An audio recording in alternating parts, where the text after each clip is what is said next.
महाभारत काल से ही भगवान श्री कृष्ण ने कलयुग के बारे में विस्तार पूर्वक सारी जानकारी दे दी थी कि कलयुग में लोग कैसे रहेंगे, वे लोग जीवन कैसे व्यतीत करेंगे, लोगों का रहन सहन खान पान कैसा होगा और आपस में उनका व्यवहार कैसा होगा। यह सारी बातें उन्होंने उस काल में ही बता दी थी। आज हम भगवान श्री कृष्ण द्वारा उस समय कही गई 5 अप्रिय बातों के बारे में बात करेंगे, जो हैं तो अप्रिय परंतु आज के समय में वे पूर्णतः सत्य साबित हो रही हैं। जुए में अपने राजपाट धन संपत्ति सब कुछ हारने के बाद अपना सब कुछ दुर्योधन को देकर जब पांडव जंगल जा रहे थे तो सहदेव ने भगवान कृष्ण से पूछा, भगवान हमने तो ऐसा कोई पाप नहीं किया, फिर हमें इतना बड़ा दंड क्यों? श्री कृष्ण भगवान ने कहा, सहदेव द्वापर युग अंतिम चरण पर है। यह जो भी हो रहा है वह कलयुग के प्रभाव से हो रहा है। इस पर युधिष्ठिर ने आश्चर्य से कहा, वासुदेव अभी कलयुग तो आया ही नहीं, फिर भी उसका इतना भयंकर परिणाम हमें अभी से दिखाई दे रहा है।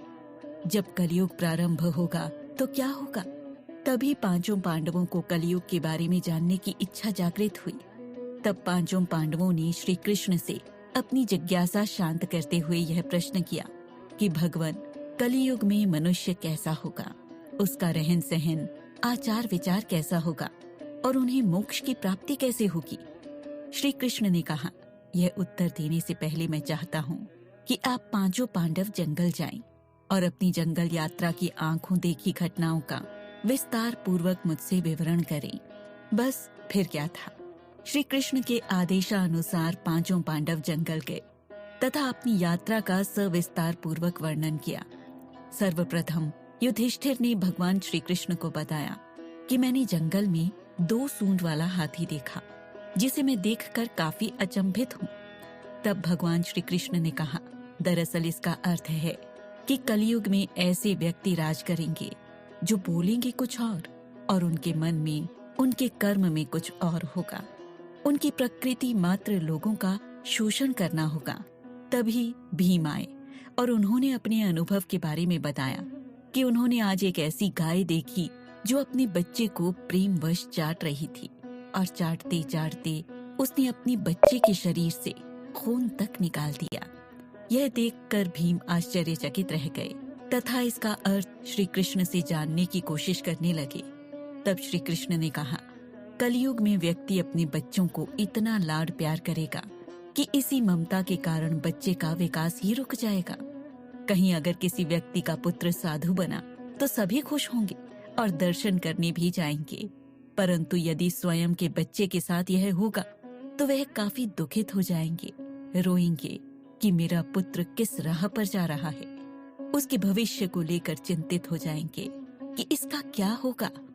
कलयुग में व्यक्ति अपने बच्चे को मोह माया और परिवार के साथ बांधकर स्वयं के साथ रखेंगे, चाहे उसका विकास ही क्यों न रुक जाए और उसका जीवन ही क्यों न नष्ट हो जाए।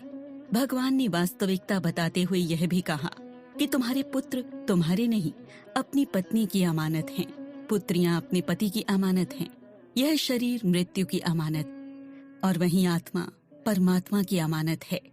तभी अर्जुन ने अपना अनुभव बताते हुए कहा, स्वामी आज मैंने एक ऐसा पक्षी देखा जिसके पंख पर वेद की चौपाई लिखी थी, परंतु वह पक्षी व्यक्ति के मांस का भक्षण कर रहा था। कृपया इसका अर्थ मुझे समझाएं। श्री कृष्ण भगवान ने कहा, कलयुग में ऐसे व्यक्ति होंगे जिन्हें संपूर्ण समाज विद्वान कहेगा, विज्ञान की चर्चा करेंगे, लेकिन उनका आचरण राक्षसी होगा। तुरंत हमेशा उनकी निगाहें दूसरे व्यक्तियों की संपत्ति पर ही होंगी कि कब सामने वाले व्यक्ति की मृत्यु हो और उसका सारा धन जायदाद मुझे मिले। व्यक्ति कितना भी बड़ा क्यों ना हो जाए, उसकी निगाह दूसरे की संपत्ति पर ही होगी। हमेशा वे दूसरे की संपत्ति को अपना बनाने की कोशिश में लगे रहेंगे। सच का महान तथा ज्ञानी व्यक्ति तो नाम मात्र का ही होगा। तभी नकुल आए और उन्होंने बताया कि मैंने आज बहुत बड़े पत्थर को पर्वत से गिरते देखा। पर्वत खंड के रास्ते में न जाने कितने बड़े बड़े वृक्ष आए, पर कोई भी वृक्ष उस पर्वत खंड को रोक नहीं पाया। परंतु तभी मैंने देखा कि एक छोटी सी पौधे से टकराकर वह पर्वत खंड वहीं रुक गया। भगवान मुझे इसका आशय समझाएं। तभी श्री कृष्ण भगवान ने कहा, कलयुग में मनुष्य की बुद्धि कमजोर होगी और उसका जीवन पतन होगा। उसके पतन को सत्ता और धन रूपी वृक्ष भी नहीं रोक पाएगा, परंतु मात्र हरि नाम रूपी एक छोटे से पौधे से व्यक्ति का जीवन पतित होने से रुक जाएगा। ईश्वर की भक्ति, भजन पतन को रोकने में सहायक होगी तथा इसके माध्यम से मनुष्य की बुद्धि प्रबल होगी। तभी सहदेव ने कहा, भगवान, हमने जंगल में कई जल से भरे हुए कुएं देखे, परंतु उन सभी के बीच एक कुआं काफी गहरा तथा जल रहित था। कृपया इसका अर्थ समझाएं। श्री कृष्ण भगवान ने कहा, कलयुग में धनी व्यक्ति अपने शौक के लिए कन्या विवाह में, उत्सव में, सत्ता के लालच में काफी मात्रा में धन खर्च करेंगे, परंतु यदि कोई भूखा तथा जरूरतमंद इंसान उनकी निगाह में आएगा तो कोई भी व्यक्ति उसकी सहायता के लिए पहल नहीं करेगा, चाहे वह उसका कितना भी सगा संबंधी ही क्यों ना हो। अपनी इच्छाओं की पूर्ति के लिए व्यक्ति मांस, मदिरा, व्यसन, सुंदरता पर काफी धन खर्च करेगा, परंतु किसी के दो आंसू पोंछने में उसकी कोई अभिरुचि नहीं होगी। कहने का तात्पर्य है कि कलयुग में अन्न का भंडार तो परिपूर्ण होगा, परंतु व्यक्ति भूखे ही मर जाएंगे।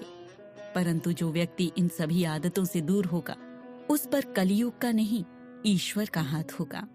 इस प्रकार भगवान श्री कृष्ण ने पांचों पांडवों को जंगल की यात्रा के अनुभव का अर्थ समझाया, जो कि आज कलयुग के 5 कटु सत्य के रूप में पूर्णतः सत्य साबित हो रहे हैं। यदि हम इन सभी बातों को अपने जीवन से जोड़कर देखें तो हम पाएंगे कि सभी अवगुण कलयुग के प्रभाव से हमारे अंदर विद्यमान हैं।